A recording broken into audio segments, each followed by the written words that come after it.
What is more terrifying, an exposed crime or a crime hidden with excessive perfection? When all witnesses have raised their voices, but the person with the most power remains silent.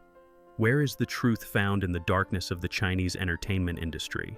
And the question, so simple in its form and so forceful in its essence, opens an emotional crack in the collective imagination. There, in that space of uncertainty, a disturbing contradiction is revealed. The more justice is talked about, the deeper the silence seems surrounding the figures of greatest influence.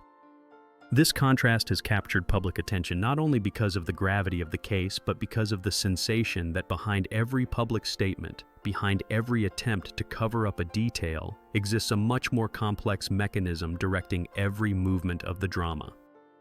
In the midst of this panorama, the name of Yu Menglong has become an involuntary symbol of a tragedy that surpasses individual limits. His story, marked by broken promises, relentless contracts, and a silent struggle against a system that outmatched him on every front, resonates with devastating force. His rise in the industry seemed promising until the machinery that was supposed to boost his career revealed itself as a cage designed to absorb, use, and discard those who did not obey the internal rules. However, the figure that is most bewildering is not that of the victim, but that of the man who remained immobile while the scandal grew around him. Xin Qi, a powerful executive and key piece in the business gear that managed Yu Menglong's career, has opted for a strategy of absolute silence. This muteness is not interpreted as indifference, but as a disturbing sign that the most important answers lie in the hands of the one who does not wish to offer them. The public narrative has fragmented into versions, rumors, and testimonies collected on platforms where censorship fights to stop the expansion of the most compromising details. Each new piece of information adds another layer of tension, revealing business ties, political connections, and a culture of forced obedience that for years has remained hidden under the superficial shine of the spectacle. In this context, the central question is not solely what happened, but why it happened in such a calculated manner. What forces were moving behind the contracts, behind the silences, behind the accusations that began to emerge with disturbing synchrony? The feeling that the story only shows its surface is as powerful as the certainty that, beneath it, hides a framework seeking to perpetuate control and stifle any attempt at resistance. But behind the glamour and the excuses, what mechanisms really drive this crisis? We will analyze every detail, from the initial errors to the irreversible damages, to see how the world of entertainment functions and how an icon is redefined. The true dimension of this case is barely beginning to be revealed, and with each step we approach a truth capable of transforming our understanding of power, fear, and the price of fame in an environment where freedom becomes a fragile privilege. The origin of this story, as complex as it is disturbing, is not found in a single event, but in a framework of calculated decisions and prolonged silences that shaped the tragedy. To understand the fate of Yu Menglong, it is necessary to go back to the moment his professional life became linked to Tianyu Media, a company that, according to various sources, operated under a model of absolute control that transformed artistic aspiration into total dependence. In that environment, every contract became a tool of progressive subjugation, and every promise of success was the antechamber to a net that trapped those who entered without full awareness of its scope. On the surface, Yu Menglong's entry was an opportunity to consolidate a career that had begun with timid recognition in the industry. However, behind the lights and the stages, a structure unfolded where surveillance and obedience were indispensable requirements to remain active. The work environment was impregnated with a subtle tension, almost imperceptible to the public, but decisive for those who had to function within it. The daily life of an artist under this system consisted of strict schedules, constant supervision, and the impossibility of making decisions without the approval of superiors whose interests were opaque. The figure of Xin Qi emerges at this point as the central axis of the system. His ancestry in the entertainment world, his access to strategic contacts, and his participation in numerous companies conferred upon him a power that transcended the artistic realm. This power was not only based on economic resources, but on his ability to create mechanisms of emotional and contractual dependence.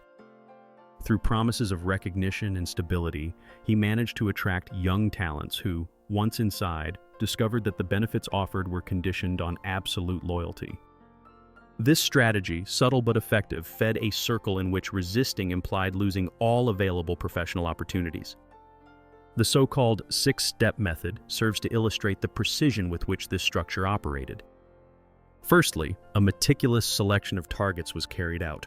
Young people with physical attractiveness and clear ambitions, easily moldable by the pressure of success. Secondly, they were presented with a contract that, under the guise of professionalism, imposed severe restrictions on their movements, their public image, and their personal relations.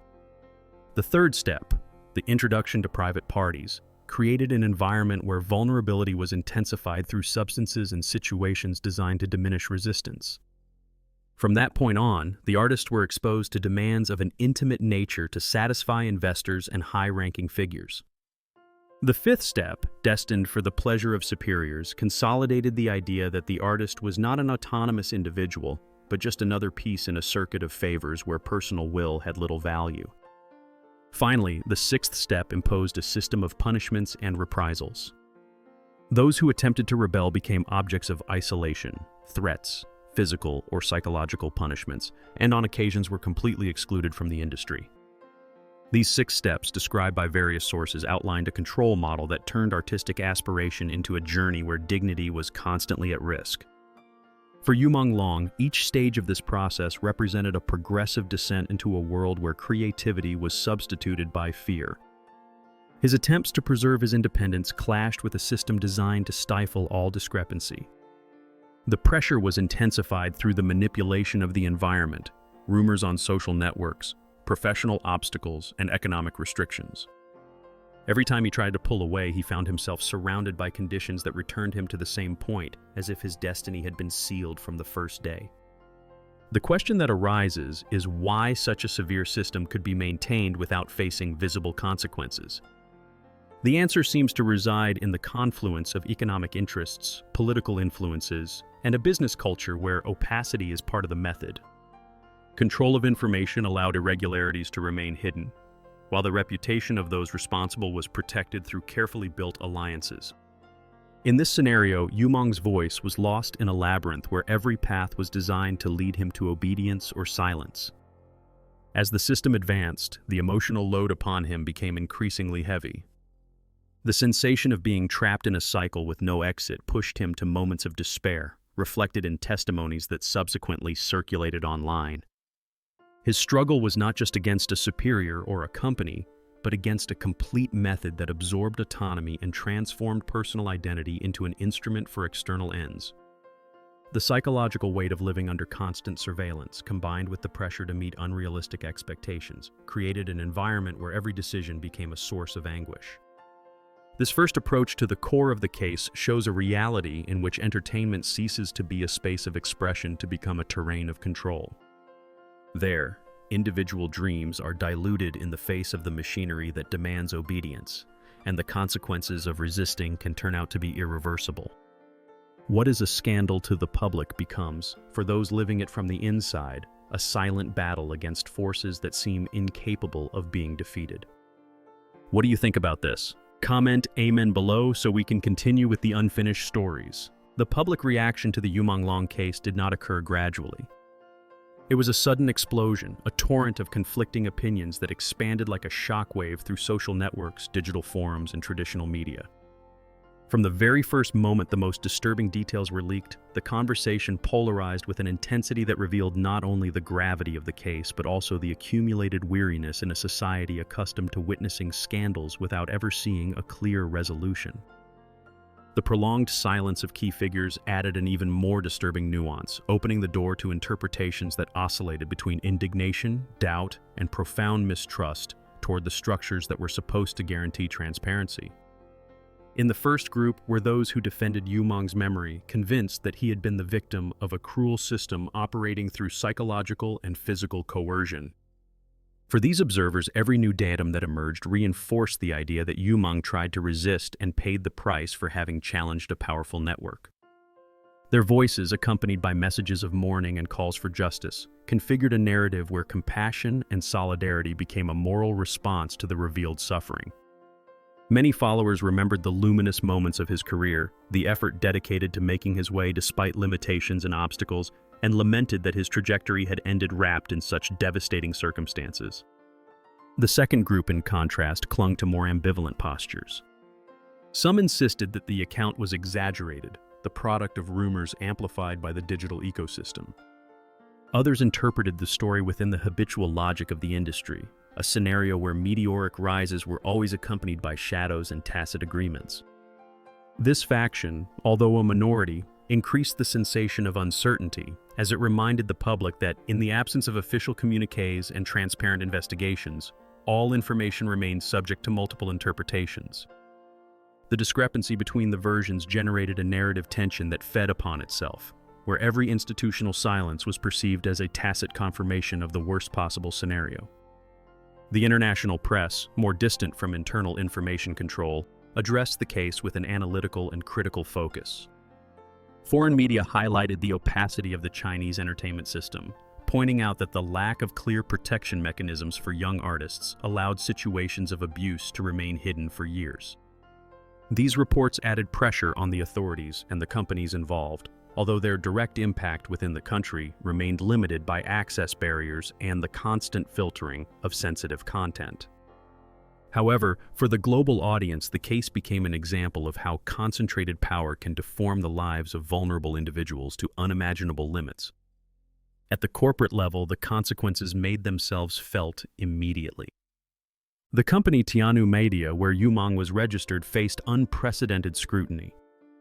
Its reputation began to erode as the conditions of the contracts offered and the nature of the supervision methods applied to its artists were questioned. Business partners distanced themselves prudently, suspending future collaborations and avoiding associations that could compromise their public image. The sensation of an imminent collapse intensified, fueled by reports suggesting an extended, complex financial structure, possibly implicated in questionable operations. For those working within the industry, this case represented an emotional and professional earthquake. Many emerging artists, who previously saw large-sized companies as a sure path toward stability, began to reconsider their decisions. The fear of being trapped in restrictive contracts or under the influence of impenetrable executives unleashed a broader debate on the need for structural reforms. This debate, although still incipient, marked a turning point in the public conversation regarding the vulnerability of young talents in the face of corporations that often acted without external supervision. Meanwhile, Xin Qi's continuous silence fed more suspicions. Every day that passed without an official statement increased the perception that the executive's influence extended beyond the creative realm, reaching territories where law and morality seemed to blur. The informational void became fertile ground for new hypotheses to emerge, many of them connecting Yu Menglong's situation with economic and political networks whose existence had been discussed discreetly for years. Public opinion, accustomed to scandals that dissipate quickly, perceived this story as something distinct, more complex, darker, and with implications that transcended the entertainment industry. In the midst of this media chaos, the figure of Yu Menglong returned to the light not as a pop idol, but as the painful reflection of a system that benefits from youthful talent without offering equivalent protection. Every comment, every video, every analysis on social networks contributed to reconstructing his image from empathy and indignation. Collective emotions united in an attempt to understand how an artist could pass, in such a short time, from the stage to the absolute silence imposed by circumstances. This avalanche of reactions revealed an essential fact. Yu Menglong's story not only questioned the integrity of a company or an individual, but the stability of an economic structure that for years had operated without opposition. The sustained attention demonstrated that, for contemporary society, the demand for transparency had become a radical necessity, and any attempt to hide information only intensified the pressure to know the complete truth. The public conversation showed no signs of disappearing. On the contrary, it seemed to strengthen as new details became known, building the sensation that this case could mark a before and after in the way power is perceived within show business. The darkest point of the case emerged when an audio fragment attributed to Yu Menglong began to circulate. It was not an interview nor an artistic rehearsal. It was a torn scream, a plea that revealed the internal mourning of a man facing forces that seemed to have surpassed him completely. His voice, tense and fractured, repeated phrases alluding to persistent threats, to years of intimidation, and to a profound fear that had marked his life since youth. Listening to that recording evoked the sensation of facing a posthumous message, a confession from the very limit of human resistance. While the audio spread, reports originating from Dalian began to emerge, adding an even more sinister dimension to the story. Several residents claimed to have found human remains scattered in nearby mountainous zones, cases that, according to testimonies, had occurred on more than one occasion. What was most disturbing was not the nature of the findings, but the reaction, or more accurately, the absence of reaction, by the authorities. The complaints seemed to dissolve without follow-up, and institutional silence fed the suspicion that something vaster was deliberately being kept out of public reach. These accounts coincided with old investigations regarding facilities dedicated to the plastination of bodies in the same region, a fact that many believed forgotten, but which regained importance as testimonies accumulated. Suddenly, the story ceased to focus exclusively on the tragedy of an artist to acquire a much greater scope. The pieces began to form a disturbing puzzle, a network linking entertainment, private capital, political structures, and a medical system whose transparency had been questioned for years. The climax of this narrative occurred when the final note attributed to Lin Jibo, a high official whose position granted him access to sensitive information, came to light. His message, directed to his family, contained no words of affection or personal memories. It was a warning. He asked that they not donate blood, that they avoid medical examinations, and that they protect themselves from any procedure involving biological analyses. The emphasis on the concept of tissue compatibility, a notion directly related to organ transplants, provoked an immediate shock. That a figure with that level of influence would leave such an explicit message posed the most feared question. What exactly did he know, and why did he consider it necessary to transmit it? From that moment on, public discussion transformed. What was previously perceived as a disturbing case within the artistic realm began to be interpreted as a window into practices affecting much broader sectors of society. References to prices, procedures, and mechanisms for obtaining organs appeared in parallel reports, driven by voices insisting that these operations should not be understood solely as businesses, but as tools of political and social control. The implications of this assertion were vast, as they suggested the existence of a system where human life remained subordinated to strategic interests. The figure of Yu Menglong in this context acquired an unexpected symbolic meaning. His suffering was no longer interpreted only as the result of corporate abuses, but as an echo of a problem whose scope was potentially national.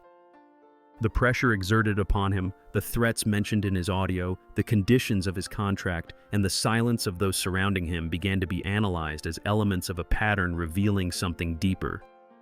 It was as if his story had served, involuntarily, to open a fissure through which mechanisms that habitually remained hidden could be seen.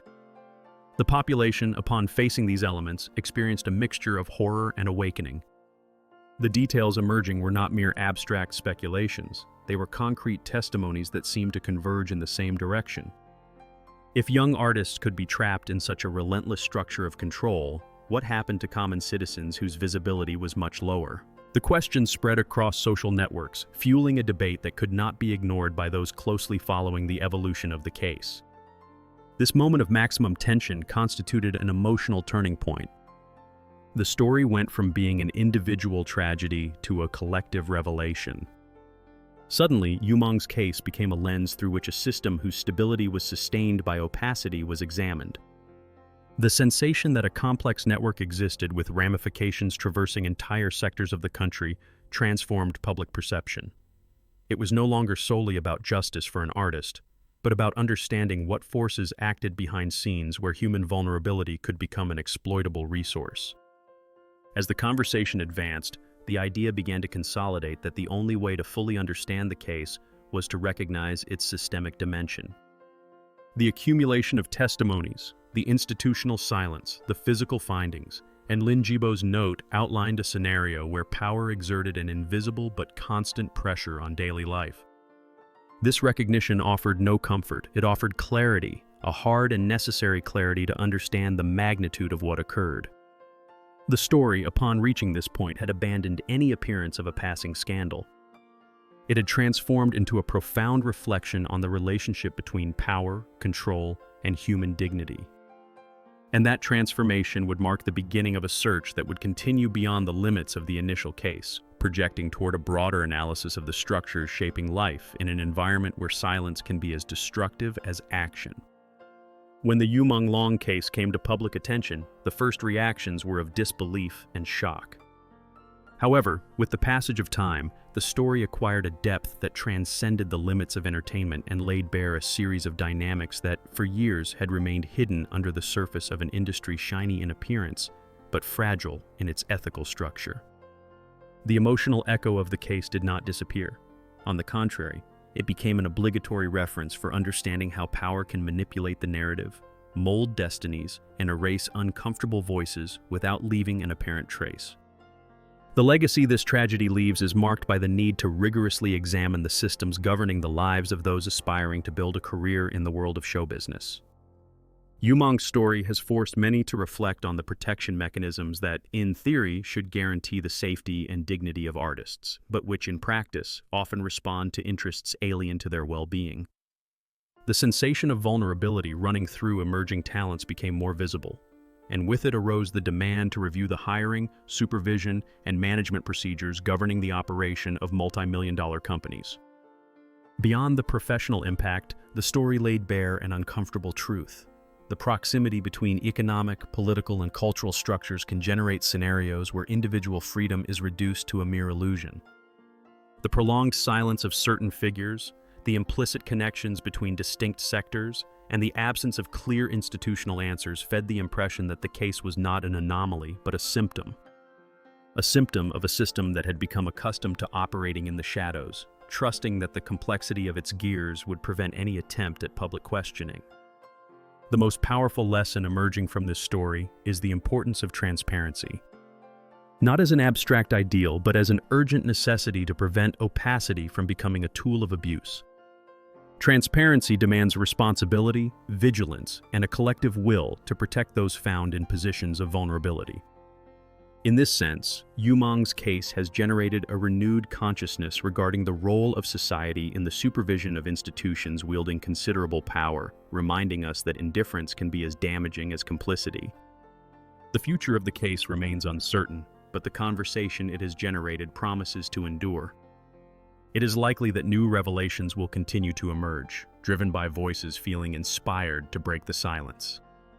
It is also possible that social pressure will force the authorities and the companies involved to provide more complete answers, or even to undertake significant reforms in the management of the sector. What is clear is that the emotional and structural impact of the case will not fade easily. The story invites us to remain attentive, to question what is presented as evident, and to listen to those voices that were ignored for years. In that exercise resides the possibility of building a more dignified space, where talent is not exploited and where the search for recognition does not imply the sacrifice of personal integrity. If you wish to delve deeper into any aspect of this story, explore a different angle, or analyze new elements related to the case, I will be here to help you continue this journey.